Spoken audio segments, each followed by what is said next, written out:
اما بعد فاعوذ باللہ السمیع العلیم من الشیطان الرجیم بسم اللہ الرحمن الرحیم قل الحمد للہ والسلام علی عبادہ الذین اصطفی قال اللہ تبارک و تعالی فی موضع آخر رضی اللہ عنہم ورضوا عنہ اولئک حزب اللہ۔ صحابہ کرام اور اہل بیت اعظام کے حوالے سے آپ کے گوش گزار رکھنا چاہتا ہوں۔ اس میں کوئی شک نہیں کہ اللہ تعالیٰ کے بعد سب سے اعلیٰ افضل بالا و برتر شخصیت نبی کریم صلی اللہ علیہ وسلم کی ذات اقدس ہے۔ جس طرح اللہ تعالیٰ نے نبی کریم صلی اللہ علیہ وسلم کو سب سے افضل بالا و برتر بنایا ہے، بے عینے ہی اللہ تعالیٰ نے انبیاء کے بعد سب سے افضل بالا و برتر جو شخصیات تھیں،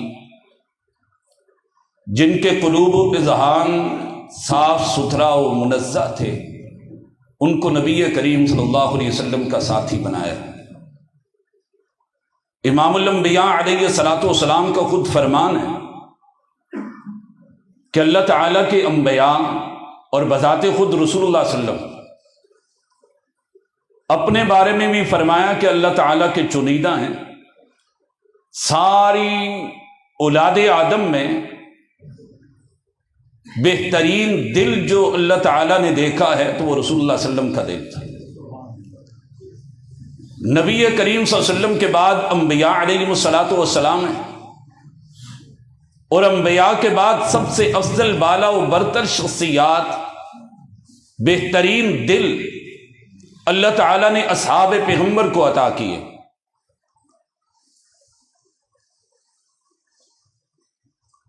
اللہ رب العالمین احکم الحاکمین نے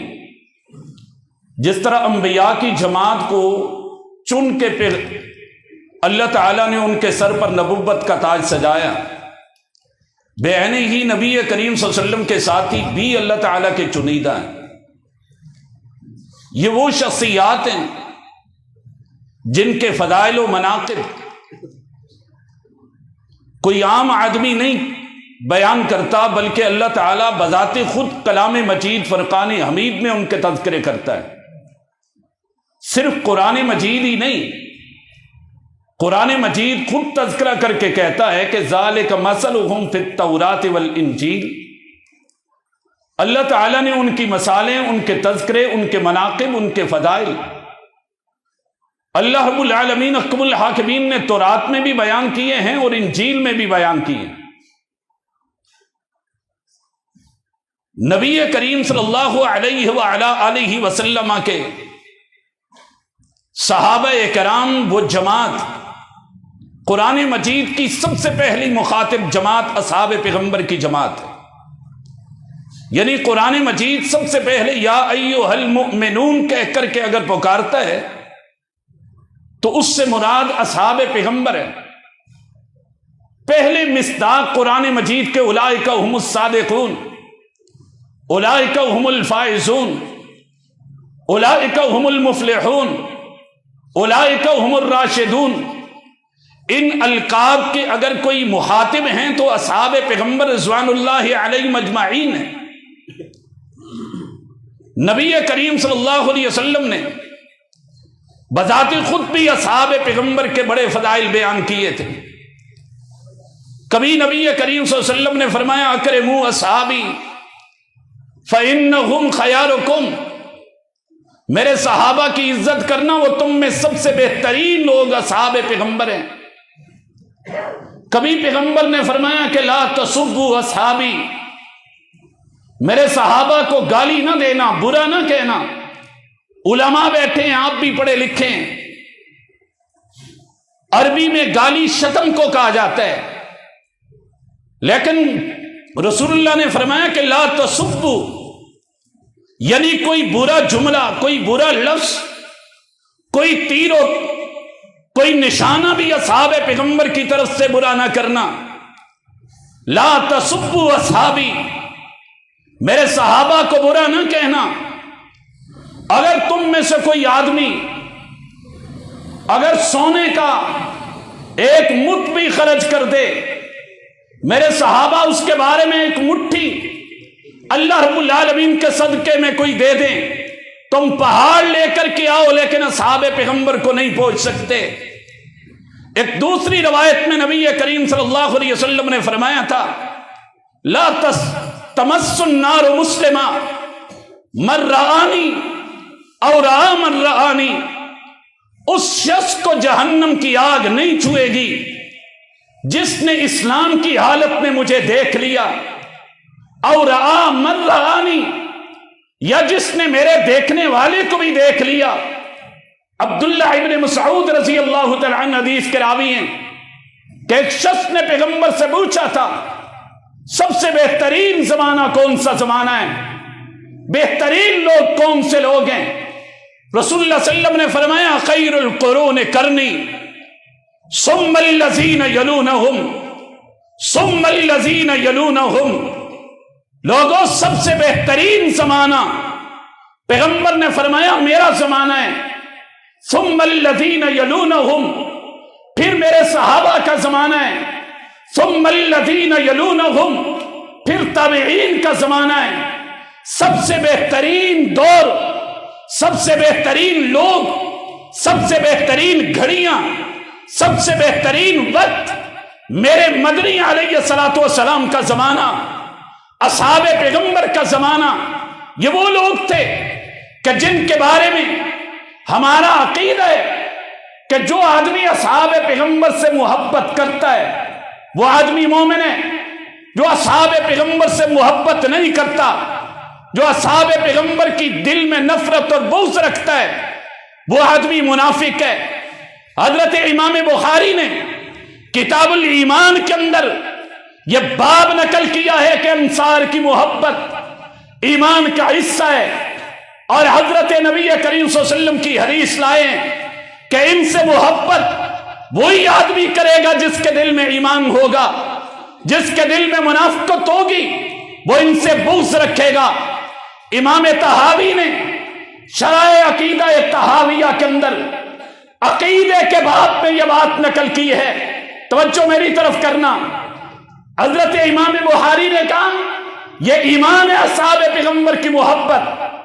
حضرت امام طحاوی نے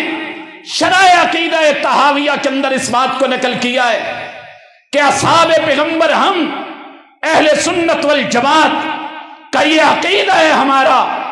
کہ اصحاب پیغمبر سے محبت کی جائے گی، اہل بیت سے محبت کی جائے گی، اور ہم اس سے بھی محبت کریں گے جو ان سے محبت کرے گا۔ ہم ہر اس شخص سے نفرت کریں گے جو اصحاب پیغمبر سے نفرت کرے گا۔ یہ عقیدے کا مسئلہ ہے۔ اگر کسی آدمی کے دل میں صحابہ کرام کی محبت نہیں ہے، وہ آدمی اپنے آپ کو ٹٹولے، وہ صرف نماز اور روزے اور قرآن مجید کی تلاوتوں کی وجہ سے جنت کا حقدار نہیں بنتا، اس کا عقیدہ ہی ٹھیک نہیں۔ علماء بیٹھے ہیں، آپ سنتے رہتے ہیں کہ جس آدمی کا عقیدہ ٹھیک نہ ہو وہ جتنی مرضی عبادتیں کر لے، جتنے مرضی صدقات و خیرات دے دے، جو مرضی ہے کر لے، وہ کبھی بھی اس کا کوئی عمل بھی اللہ تعالیٰ کے ہاں قبول نہیں ہوتا۔ اور یہی بات شیخ الاسلام ابن تیمیہ رحمت اللہ علیہ نے شرح عقیدہ واسطیہ کے اندر بھی نقل کی ہے کہ اصحاب پیغمبر کی محبت، ہم سب اہل سنت والجماعت کا عقیدہ ہے کہ اصحاب پیغمبر سے محبت کی جائے گی، اور جو آدمی اصحاب پیغمبر سے نفرت کرے گا اس سے نفرت کی جائے گی۔ حضرت شیخ الاسلام نے بھی اس کو عقیدے میں نقل کیا ہے، امام طحاوی نے بھی اس کو عقیدے میں نقل کیا ہے، اور امام بخاری نے اس کو ایمان کے اندر نقل کیا ہے۔ معلوم یہ ہوا کہ صرف ایمان کا دعویٰ کر لینے کا نام ایمان نہیں ہے،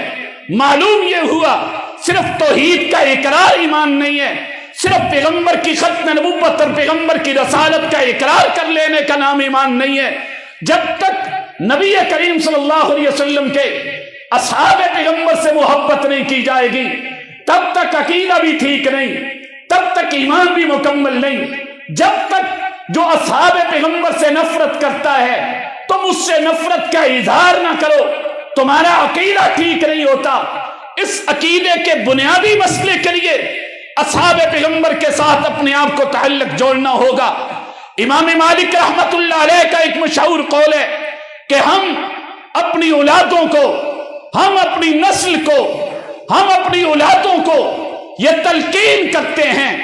پڑھاتے ہیں، سکھاتے ہیں کہ صدیق اکبر سے محبت کی جاتی ہے۔ ہم اولادوں کو سکھاتے ہیں سیدنا فاروق سے محبت کی جاتی ہے، سیدنا عثمان سے، سیدنا علی المرتضیٰ سے، اصحاب پیغمبر سے محبت کی جاتی ہے۔ یعنی جو آدمی حضرت ائمہ ہمارے اسلاف اپنی اولاد کو تربیت دیتے تھے، پڑھایا کرتے تھے، سکھایا کرتے تھے کہ اصحاب پیغمبر سے محبت کی جاتی ہے اور تمہیں کرنی چاہیے۔ ایک زیادتی ہے ادھر آ جا، اچھا اتھے ایسے آپ اتھے ڈر لگتی سن۔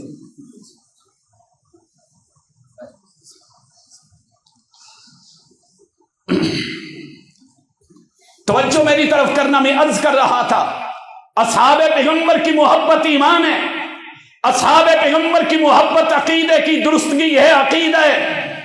اور جو آدمی اصحاب پیغمبر سے محبت نہیں کرتا اس کا عقیدہ ٹھیک نہیں ہو سکتا۔ جس طرح اصحاب پیغمبر ایک ایک صحابی کے بارے میں نبی کریم صلی اللہ علیہ وسلم نے فضائل اور مناقب بیان کیے ہیں،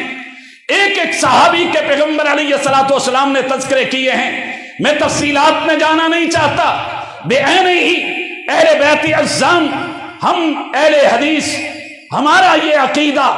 ہمارا یہ ایمان، ہماری یہ دعوت ہے، ہمارا یہ مسلک ہے، ہمارے رگ و ریشے میں یہ بات موجود ہے، پیوست ہے کہ جس طرح ابو بکر عمر عثمان و علی سے محبت کی جائے گی، میرے پیغمبر کے اہل بیت سے بھی، رشتہ داروں سے بھی محبت کی جائے گی، ازواج مطہرات سے بھی محبت کی جائے گی۔ جو آدمی کسی صحابی کے بارے میں بغض رکھتا ہے اس کا ایمان مکمل نہیں۔ جو کسی اہل بیت کے فرد کے بارے میں بغض رکھتا ہے، حضرت علی المرتضیٰ کے بارے میں، حضرت حسنین کریمین کے بارے میں، ازواج مطہرات کے بارے میں، پیغمبر کی بیٹیوں کے بارے میں، پیغمبر کے چچا زاد بھائیوں کے بارے میں، پیغمبر علیہ الصلوۃ والسلام کے وہ جو پیغمبر کے ساتھ چچا کھڑے ہو گئے، کلمہ پڑھ کے پیغمبر کے ساتھ کھڑے ہو گئے، اگر دل میں نفرت ہے، زبان پہ کلمہ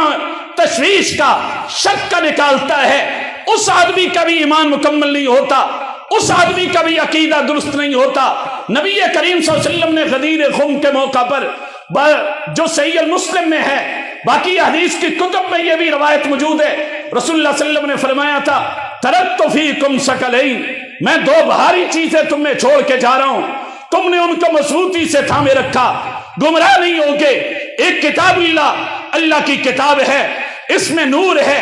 اس میں ہدایت ہے، اللہ کے نبی نے اس کے اوپر ابھارا۔ قرآن مجید کو مضبوطی کے ساتھ تھام کے رکھنا، قرآن مجید کے ساتھ چمٹ جانا۔ ہاں، قرآن ہمیں یہ تعلیم دیتا ہے کہ صحابہ سے محبت کرنی ہے، قرآن ہمیں تعلیم دیتا ہے اہل بیت سے محبت کرنی ہے، قرآن ہمیں تعلیم دیتا ہے کہ پیغمبر کی بیویوں سے، پیغمبر کی بیٹیوں سے محبت کرنی ہے، ان کا احترام کرنا ہے، ان سے عقیدت رکھنی ہے۔ جس طرح صحابہ پیغمبر کی تعظیم کا حکم قرآن مجید دیتا ہے، بے عین ہی اہل بیت، پیغمبر کی بیٹیاں، پیغمبر کی بیویاں، ان کی عزت اور احترام کا بھی قرآن مجید حکم دیتا ہے۔ اور دوسرا پیغمبر علیہ الصلوۃ والسلام نے فرمایا او اہل بیتی، میرے اہل بیت، اذکرکم اہل بیتی، میں تمہیں نصیحت کر کے کہہ رہا ہوں، میں تمہیں ڈرا رہا ہوں اپنے اہل بیت کے بارے میں۔ پیغمبر علیہ الصلوۃ والسلام نے لوگوں کو بتایا کہ جس طرح قرآن کو تھام کے رکھنا، میرے اہل بیت کی بھی عزت کرنا، میرے اہل بیت کا بھی خیال کرنا۔ حجۃ الوداع کے موقع پر بھی پیغمبر نے فرمایا تھا، نبی کریم صلی اللہ علیہ وسلم نے، میں دو چیزیں چھوڑ کے جا رہا ہوں، تم مضبوطی سے تھامے رکھو گے، گمراہ نہیں ہوگے۔ ان میں بھی ایک یہی قرآن مجید پیغمبر علیہ الصلوۃ والسلام نے بتایا، اور دوسرا پیغمبر علیہ الصلوۃ والسلام نے فرمایا وَعِتْرَتِي اہل بیتی، نبی کریم صلی اللہ علیہ وسلم نے فرمایا میرے اہل بیت کی عزت، میرے اہل بیت کا احترام، میرے اہل بیت کا خیال کرنا۔ نبی کریم صلی اللہ علیہ وسلم نے اپنے اصحاب کو، اپنے پیارے نواسے دنیا جو مرضی ہے کہتی رہے، ہم تو اس طرح عقیدت رکھتے ہیں، ہمارا ایمان ہے اس آدمی کی نماز مکمل نہیں ہوتی جب تک اہل بیت کے اوپر درود نہ پڑھ لے، جب تک پیغمبر کے اوپر درود پڑھنے کے ساتھ اللہم صلی علی محمد وعلی آل محمد نہیں کہے گا، اس کی نماز مکمل نہیں ہوگی، اس کا جنازہ مکمل نہیں ہوگا، اس کا درود مکمل نہیں ہوتا۔ بے عینی ہی جب تک پیغمبر کے لیے برکت کی دعا اہل بیت کے لیے نہیں کرے گا، اس کا درود مکمل نہیں ہوتا، اس کی نماز مکمل نہیں ہوتی، اس کا جنازہ مکمل نہیں ہوتا۔ اس کی نماز کے لیے ضروری ہے کہ پیغمبر کے اوپر بھی، پیغمبر کے گھر والوں کے اوپر بھی اسی طرح کی دعا کرے گا، برکت کی بھی، رحمت کی بھی، درود کی بھی دعا کرے گا۔ نبی کریم ہم کیوں نہ کریں؟ ہم تو بیٹھے ہی اس لیے کہ جنت مل جائے، ہم نے یہ عقیدہ توحید ہی اپنایا اس لیے کہ اللہ راضی ہو جائے اور جنت کے حقدار ہو جائیں۔ ہم نے تو ساری دنیا کو چھوڑا اس لیے کہ پیغمبر نے فرمایا تھا یہ صراط مستقیم ہے، یہ جنت جانے کا رستہ ہے، اللہ کی مان لو، رسول اللہ کی مان لو، اصحاب پیغمبر کا دل میں بٹھا لو اور تم یہ جنت میں چلے جاؤ گے۔ اس پیغمبر کی پیاری زبان سے نکلا تھا۔ نبی کریم صلی اللہ علیہ وسلم نے فرمایا جو میرے صحابہ سے مجھ سے محبت کرتا ہے وہ اس حضرت حسن اور حسین سے محبت کرے۔ من ابغضھا، جس نے ان دونوں سے نفرت کی اس نے مجھ سے نفرت کی، جس نے ان سے محبت کی اس نے مجھ سے محبت کی۔ اور ایسے ہی نبی کریم صلی اللہ علیہ وسلم نے دعا دے کے فرمایا تھا۔ حضرت حسن ایک مرتبہ رسول اللہ صلی اللہ علیہ وسلم کے پاس تشریف لائے، پیغمبر نے ان کو بوسہ دیا، دینے کے بعد پیغمبر نے ایک دعا کر کے فرمایا تھا اللہم انی احبہ، اللہ میں اس سے محبت کرتا ہوں، فاحبہ، تو بھی اس سے محبت کر، واحب من یحبہ، اور جو میرے حسن سے محبت کرتا ہے تو بھی اس سے محبت کر۔ اور ایسے ہی نبی کریم صلی اللہ علیہ وسلم نے فرمایا تھا اور لوگوں اللہ میں حضرت حسین سے محبت کرتا ہوں، اللہ تو بھی حسین سے محبت کر، اور جو حسین سے محبت کرتا ہے تو بھی حسین اس سے بھی محبت کرنے لگ جا۔ یعنی اللہ کی محبت، رسول اللہ کی محبت مشروط ہے حضرت حسنین کریمین کی محبت سے۔ ہم کیوں نہ پیار کریں سیدہ فاطمہ کے ان دونوں پیارے بیٹوں کے ساتھ، کیوں نہ محبت کریں پیغمبر کے ان دونوں نواسوں کے ساتھ، کیوں نہ الفت رکھے ان کی اور اس عقیدت کا اظہار کیوں نہ کرے۔ ہم کیوں نہ دنیا کو کہیں کہ جو آدمی جس کے دل میں حسن کی، حسین کی نفرت ہے، اس کے دل میں رسول اللہ کی نفرت ہے، اس کے دل میں اللہ کی نفرت ہے، اللہ بھی اس سے محبت نہیں کرتا جو حضرت حسین سے، حضرت حسن سے محبت نہیں کرتا۔ اس لیے مشروط اللہ تعالیٰ نے کر دی تھی ان کی محبت کے ساتھ۔ اور ازواج مطہرات، پیغمبر علیہ الصلوۃ والسلام کی بیویاں، پیغمبر کے رشتہ دار، اور دنیا والوں میں چاہتا ہوں کہ میرے رشتہ داروں کی قدر ہو۔ مولانا قاری بلال صاحب چاہتے ہیں کہ میرے رشتہ داروں کی قدر ہو، علماء چاہتے ہیں، آپ چاہتے ہیں کہ میری عزت ہو، میرے معاشرے میں میرے خاندان کی عزت ہو، میرے گھر والوں کی عزت ہو۔ نبی کریم صلی اللہ علیہ وسلم بھی تو یہی چاہتے ہیں کہ میری عزت کے ساتھ میرے خاندان کی عزت ہو۔ بھلا جو رسول اللہ سے پیار کرے، پیغمبر کی خاطر ساری دنیا کو چھوڑ دے، پیغمبر کے ساتھ پیار کرے، ساری دنیا سے تعلق توڑ کے رسول اللہ کو اپنے دل میں جگہ دے دے کہ پیغمبر کے فرمان کے آگے سرخم میں تسلیم ہوں، وہ پیغمبر کے خاندان کے ساتھ کس طرح نفرت کر سکتا ہے؟ وہ کیسے پیغمبر کے خاندان کے ساتھ بغض رکھ سکتا ہے؟